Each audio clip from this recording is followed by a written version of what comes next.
Hi, നമുക്കിവിടെ reconciliation, അതായത് നമ്മൾക്കിവിടെ ഒരു സാമ്പിളായിട്ട് ഒരു ലെഡ്ജർ പോലെ ഒന്ന് ക്രിയേറ്റ് ചെയ്ത് വെച്ചിട്ടുണ്ട്. ഒരു ഡേറ്റ്, ഡിസ്ക്രിപ്ഷൻ, ഡെബിറ്റ്, ക്രെഡിറ്റ്.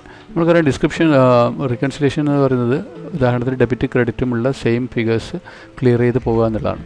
അപ്പോൾ ഇവിടെ ഉദാഹരണത്തിന് നമുക്കൊരു മാർക്ക് ചെയ്യാം. അതേപോലെ 14 കാണാനില്ല, 50, 750 ഇവിടെ ഉണ്ട്.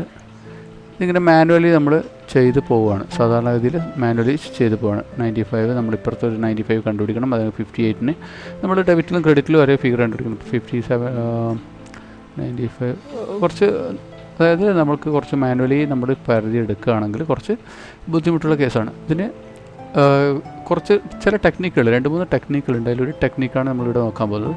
ഇവിടെ വളരെ ബുദ്ധിമുട്ടായിട്ട് തോന്നുന്നുണ്ട്. ഇവിടെ കിട്ടിയിട്ടുണ്ട്. ഇതിപ്പം ഒരു 100 ഡാറ്റയോളം, 69 ഡാറ്റ ഉള്ളത്. അതിൽ കൂടുതൽ ഡാറ്റയൊക്കെ ഉണ്ടെങ്കിൽ കുറച്ചും കൂടെ ബുദ്ധിമുട്ടാകും. അങ്ങനെ അത്തരം കാര്യങ്ങൾ ഈസി ആയിട്ട് സോർട്ട് ചെയ്യാൻ വേണ്ടിയിട്ടുള്ള റിക്കൺസിൽ ചെയ്യാൻ വേണ്ടി ഒരു എളുപ്പമാർഗ്ഗം പറയാൻ വേണ്ടിയിട്ടാണ് നമുക്കിവിടെ നോക്കാം. നമ്മൾ നോർമലാക്കാം. ഒന്നും ചെയ്യുന്നില്ല. നമുക്കറിയാം ഡെബിറ്റിലും ക്രെഡിറ്റും ഒരേ ഫിഗർ വരുമ്പോഴാണ് റിക്കൺസിൽ ചെയ്യേണ്ടത്. അപ്പോൾ നമ്മൾക്കിപ്പോൾ ഡെബിറ്റിൽ ഈ ഫിഗർ തൊട്ടിപ്പുറം തന്നെ നമുക്ക് തൊട്ട് മുകളിൽ തന്നെ കിട്ടുന്നുണ്ടെങ്കിൽ നമുക്ക് വളരെ ഈസി ആയിരുന്നു. അങ്ങനെ കിട്ടാത്തതാണ് നമുക്കിപ്പോൾ ഇവിടെ പരതേണ്ടി വരുന്നത്. അതുകൊണ്ട് നമുക്ക് സിമ്പിളായിട്ട് നമുക്കൊരു സോർട്ട് ചെയ്താൽ മതി. ഒരു സോർട്ട് കോളം കൊടുക്കുക. ഇവിടെ ഒരു സോർട്ടിംഗ് ഓർഡർ, അതായത് ഡീഫോൾട്ടായിട്ട് വീണ്ടും തിരിച്ച് നമുക്ക് ഇതിലേക്ക്, നമ്മൾ ഇതിന് എന്ത് മാനിപ്പുലേഷൻ ചെയ്താലും, സോർട്ടിങ് എന്ത് ടൈപ്പ് സോർട്ടിങ് ചെയ്താലും തിരിച്ച് ഈ രീതിയിലേക്ക് വരണമെന്നുണ്ടെങ്കിൽ ഇതിവിടെ ഇപ്പം അസെൻഡിങ് ഓർഡറിൽ കോഡ് കൊടുത്തിട്ടാണ്. ഡേറ്റ് ആണെങ്കിൽ ചിലപ്പോൾ മിസ്സിംഗ് ആയിരിക്കും. അങ്ങനെ ഇവിടെ ഒരു സീരിയൽ നമ്പർ കൊടുക്കണം. നമുക്ക് വേണമെങ്കിൽ അത് ചെയ്യാം. സോർട്ട് ഫസ്റ്റ് ഓർഡർ, അതായത് ഫസ്റ്റ് ഓർഡർ നമ്മൾ കിട്ടിയിരിക്കുന്ന ഓർഡർ.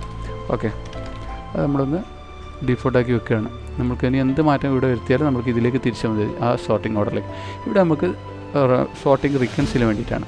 അവിടെ നമ്മൾ ചെയ്യുന്നത് ഈ ഡെബിറ്റ് പ്ലസ് ക്രെഡിറ്റ് എന്നിട്ടൊരു കോൾ അടിക്കണം.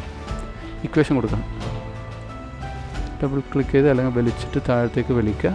എത്ര കോളാണ് അത്ര വലിക്കുക. അപ്പോൾ നമുക്കിവിടെ കിട്ടിയിട്ടുണ്ട്. ഇതിവിടെ ഓൾറെഡി ഡ്യൂപ്ലിക്കേഷൻ ഉണ്ടോ എന്നുള്ളത് നോക്കാൻ വേണ്ടി കൊടുത്തിട്ട് അത് നമുക്ക് ഒഴിവാക്കണം. നമുക്കതൊക്കെ ഒഴിവാക്കുന്നു. Normal clear rules. Okay, sort ചെയ്തു നമുക്കിങ്ങനെ കിട്ടിയിട്ടുണ്ട്. അതായത് ഡെബിറ്റ് പ്ലസ് ക്രെഡിറ്റാണ് ഇവിടെ കൊടുത്തിരിക്കുന്നത്.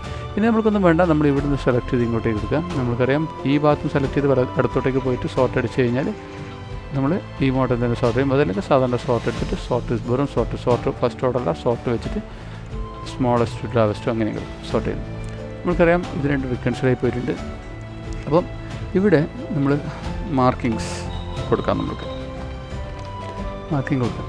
ഇത് നമുക്ക് ഡെബിറ്റും ഡെബിറ്റും ഒന്നര കൊടുക്കാം. ഇത് നമുക്ക് 2 കൊടുക്കാം. ഇതിന് ഒരു കറസ്പോണ്ടിങ് കാണുന്നില്ല, ഇതിന് വലത്തോട്ട് അടുത്ത് കാണുന്നില്ല, ഇതിന് കാണുന്നില്ല. ഇത് നമ്മൾ കുറച്ച് താഴോട്ട് വരുന്നു. 3 കൊടുത്തത്. അത് വേണമെന്നുണ്ടെങ്കിൽ നമുക്ക് ഇവിടെ വേറൊരു ഓപ്ഷൻ കൊടുക്കാം. നമ്മളിവിടെ വ്യൂ ഫ്രീ സ്പാൻസ് കൊടുക്കാം. അപ്പോൾ നമുക്ക് ഇത് കാണും, അതായത് മാർക്കിംഗ് കാണും. ഇനി അതിനുശേഷം മാക്സ് എഴുതിയിട്ട് നമ്മളിവിടെ ഒരു ഇക്വേഷൻ കൊടുക്കുകയാണ്. അതൊരു 80 വരെ കൊടുക്കാം. G80 നമ്മൾക്കറിയാം ഉള്ളത് 60. അപ്പോൾ G80 ഇപ്പോൾ 2 ഇനി 2. ഇനി ഏതാണ് കൊടുക്കേണ്ടത്, ഏത് കോഡാണ് നമ്മൾ കൊടുക്കേണ്ടത് നമ്മൾക്കറിയാൻ വേണ്ടിയിട്ടുള്ള ഒരു ഓപ്ഷൻ എടുത്താണ്. ഇവിടെ പറയാം 3 കൊടുക്കാം. 2 ഒരേപോലെയാണ്. ഇതില്ല, 4 ഇത്. ഇവിടെ 4 കൊടുക്കാം. ഇത് ഡെബിറ്റ് ക്രെഡിറ്റും എടുക്കാൻ പറ്റില്ല.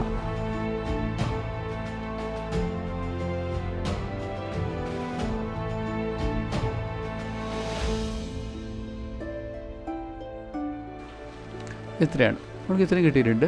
ഇനി നമുക്കിതിനെ മാറ്റിയിട്ട് മാർക്കിംഗ് ഉണ്ടാക്കാം. നമുക്കിനി ഈ കോളത്തിൻ്റെ ആവശ്യമില്ല, ഡിലീറ്റ് ചെയ്തടയാം. ഇനി വീണ്ടും തിരിച്ച് നമുക്ക് ഫസ്റ്റ് ഓർഡറിൻ്റെ സോർട്ടിംഗ് ഓർഡറിൻ്റെ രീതിയിലേക്ക് തിരിച്ചുകൊണ്ട് പോവാം. തിരിച്ച് ഇനി ഈ കോളത്തിൻ്റെ ആവശ്യമില്ല, നമ്മൾ തൽക്കാലത്തേക്ക് കിട്ടുകയാണ്. ഇവിടെ ഇപ്പം നമുക്ക് സോർട്ടിംഗ് ആയി. ഇനി സോർട്ട് ചെയ്യാത്ത അൺറിക്കൺസൈൽഡ് വാല്യൂ ഏതാണെന്ന് നോക്കണമെന്നുണ്ടെങ്കിൽ ഡാറ്റ ഫിൽറ്റർ അടിച്ച് കഴിഞ്ഞാൽ ഇത് ബ്ലാങ്ക് ഇട്ടാൽ മതി. ബ്ലാങ്ക് കോളംസ് കൊടുത്തു കഴിഞ്ഞാൽ ഇത്രയാണ് റിക്കൺസിൽ ചെയ്യാത്തത് നമുക്ക് മനസ്സിലാവും. ഈസി ആയിട്ട് റിക്കൺസിലായ ഡെബിറ്റ് ക്രെഡിറ്റ് കട്ടായി പോകാത്ത കിട്ടും. ഇനി ഒന്നുകൂടെ റിക്കൺസിലിയേഷൻ ഇത് കറക്റ്റാണോ എന്ന് ചെക്ക് ചെയ്യണമെന്നുണ്ടെങ്കിൽ, നമുക്ക് ഇവിടെ ഇട്ടിരിക്കുന്നത് കറക്റ്റാണോ എന്നറിയണമെന്നുണ്ടെങ്കിൽ മറ്റൊരു മാർഗ്ഗം കൂടിയുണ്ട്.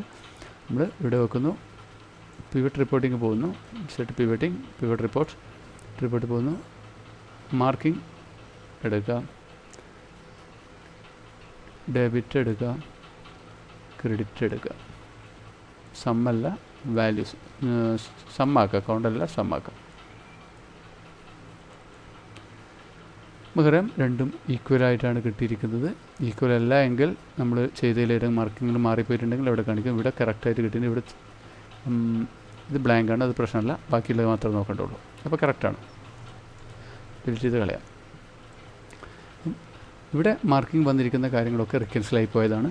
ഇവിടെ 9 കണ്ടാൽ നെക്സ്റ്റ് 9ലാണ് അത് റിക്കൻസിലായതെന്ന് നമുക്ക് മനസ്സിലാവും. ഇവിടെയാണ്.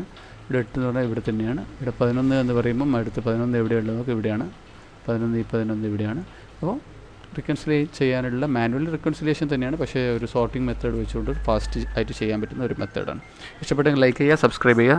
Thank you.